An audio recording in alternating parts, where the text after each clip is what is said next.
विश्वजीत जी हैं, तालमी मरकज के हमारे अध्यक्ष हैं, बलराम चौधरी जी हैं। सब लोगों ने भीम संसद में अपनी महती भूमिका का निर्वहन किया था। तो ये सब साथी भी आज हमारे साथ हैं कि हम लोग धूमधाम से संविधान दिवस भी मनाएंगे और बड़े तौर पर एक दलित महाकुंभ का हम लोग आयोजन करेंगे बाबा साहब की जयंती के उपलक्ष्य में।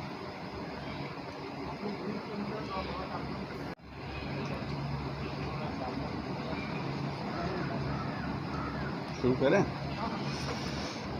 सबसे पहले सभी पत्रकार बंधु को दुर्गा पूजा की बहुत शुभकामना। आज महाअष्टमी है और आज से दशहरा की छुट्टी भी हो गई है। पूरा देश जो है माँ के आराधना में लगा है।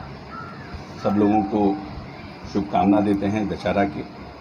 आज मुख्य मुद्दा आज आप लोगों के बुलाने का है कि पिछले साल हम लोगों ने 26 नवंबर को संविधान दिवस के उपलक्ष्य में हम लोगों ने भीम संसद का आयोजन किया था और उस भीम संसद को 1 वर्ष पूरा हो रहा है इस 26 नवंबर को।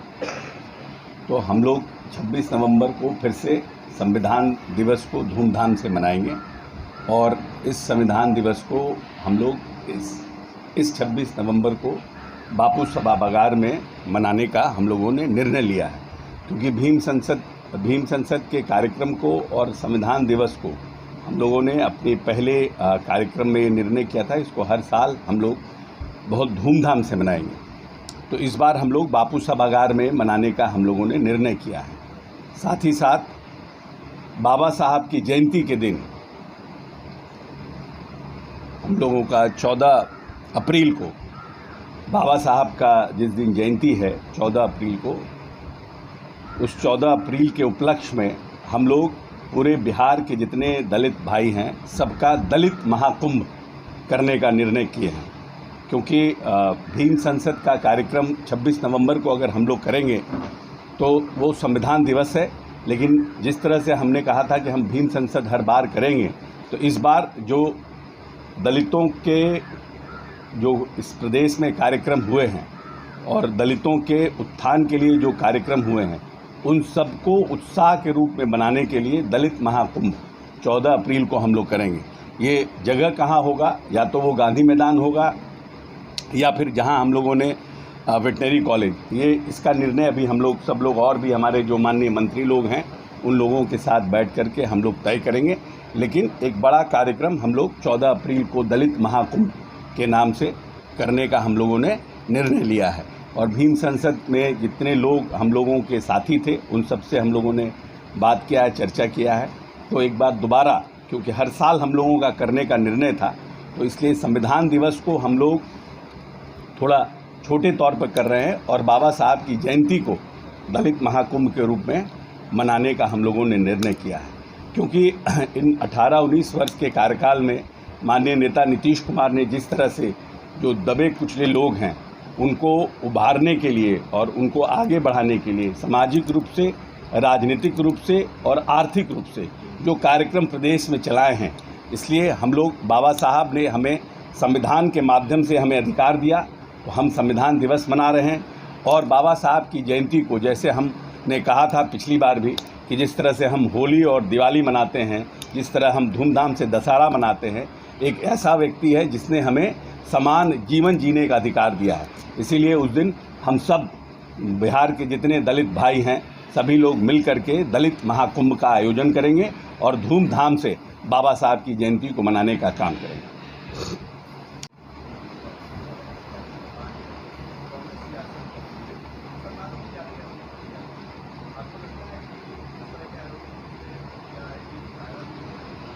नहीं, देखिए, हर एक पॉलिटिकल पार्टी और हर एक लोग अपने समूह को एकजुट रखने का प्रयास करते हैं, जिससे कि उनकी ताकत, राजनीतिक ताकत बनी रहे। लंबे समय से सभी दलों ने, सभी लोगों ने अपना किया है और दलितों पर अभी इधर बहुत से निर्णय जो दलितों के निर्णय हुए हैं, राजनीतिक निर्णय, सामाजिक निर्णय, उस पर कहीं ना कहीं कुछ लोग हमेशा कुछ न कुछ पटाक्षेप करते रहते हैं। इसलिए हम समझते हैं कि ये सबसे निचले पायदान के लोग हैं।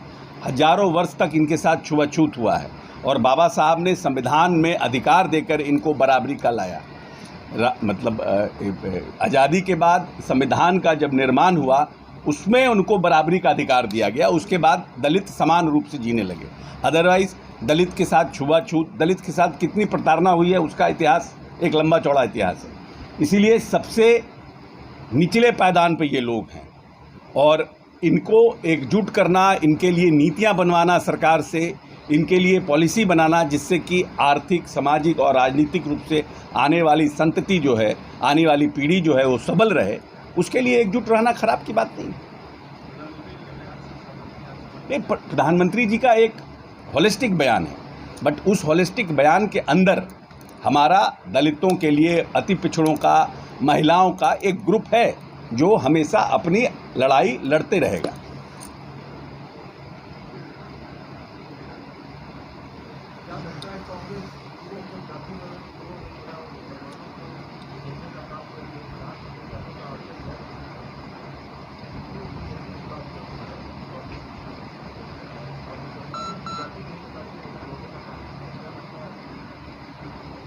नहीं, अब देखिए, मुसलमानों में भी जो हमारे पिछड़े मुसलमान हैं, अगर आप सच्चर कमेटी के रिपोर्ट को देखिएगा तो जो पिछड़े मुसलमान हैं उनकी स्थिति और ज़्यादा ख़राब है।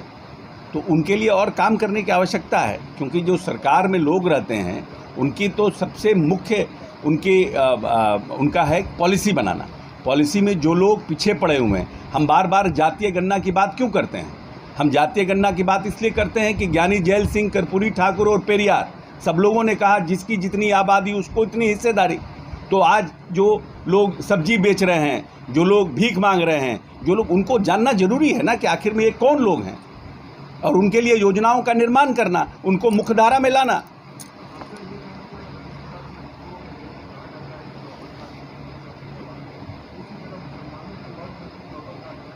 हमारा देखिए, अब नहीं, हमने कहा कि बहुत से मुसलमानों में भी बहुत से पिछड़े जाति के मुसलमान हैं जिनको कि पासमानदा कहते हैं, उनको भी अपलिफ्ट करने की पॉलिसी बनाने की ज़रूरत है।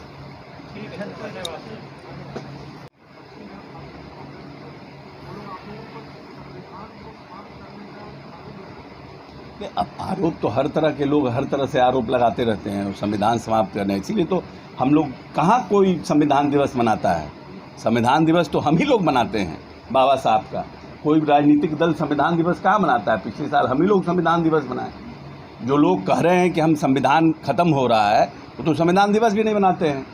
हम ही लोग पिछले साल से, और हमारी पार्टी जो है पिछले साल से और इसके पहले से संविधान दिवस मनाने का काम कर रही है। जिस संविधान के माध्यम से हमें अधिकार मिला उसका हम लोग धूमधाम से उसको मनाने का काम करेंगे। और बाबा साहब जिन्होंने संविधान में हमें अधिकार दिया, उनकी जयंती को हम लोग धूमधाम से मनाएंगे। हाँ, सब लोगों को हम लोग आमंत्रित करेंगे, माननीय नेता को भी आमंत्रित करेंगे, सब लोगों को, जो दलित हितैषी जितने भी हमारे नेता हैं सबको हम लोग आमंत्रित करेंगे, और ख़ास करके हमारे नेता नीतीश कुमार जी को आमंत्रित करेंगे। दलित महाकुंभ का फैसला इसलिए नहीं है कि विधानसभा का चुनाव उस वर्ष होगा, बीजेपी कहती है कि हमारे साथ दिल्ली चाहती है कि उनको जोड़े एक महाकुंभ के रूप में, ये फैसला नहीं। देखिए, हम लोगों ने पिछले साल भीम संसद किया था, तो उसी साल हम लोग निर्णय किया था इसको हर साल धूमधाम से मनाएंगे। लेकिन इस बार क्योंकि अगले साल बाबा साहब की जयंती है, तो संविधान बाबा साहब की जयंती को ज़्यादा धूमधाम से मनाने का निर्णय हुआ है, और हर साल संविधान दिवस को भी मनाने का निर्णय हुआ। तो हम दो बहुत बड़ा कार्यक्रम करने में सक्षम नहीं हो पाएंगे, इसलिए संविधान दिवस को बापू सभागार में, और दलित महाकुंभ को जो बाबा साहब की जयंती है उस दिन, उसको हम लोग या तो सब जैसा निर्णय होगा सभी लोगों से राय विचार के बाद, या तो गांधी मैदान या फिर वेटनरी में, हम लोग दोनों जगह में से किसी मैदान में करेंगे। हाँ, पूरी टीम यात्रा पर निकलेगी। सभी अनुमंडलों में हम लोग बैठक करेंगे, सभी जिलों में, जो बड़े बड़े ज़िले हैं सभी ज़िलों में कोशिश होगा, अनुमंडल में होगा, प्रमंडल में हम लोग मीटिंग करेंगे दलित महाकुंभ के लिए।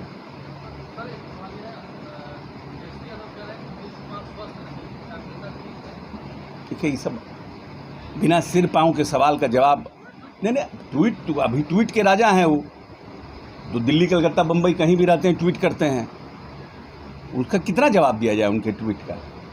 जो लोग नीतीश कुमार बार बार ये कहते हैं कि नीतीश कुमार का काम बोलता है, नीतीश कुमार नहीं बोलते हैं, तेजस्वी जी का सिर्फ ट्वीट बोलता है, दोनों में फ़र्क है। और शुभकामना है उनको।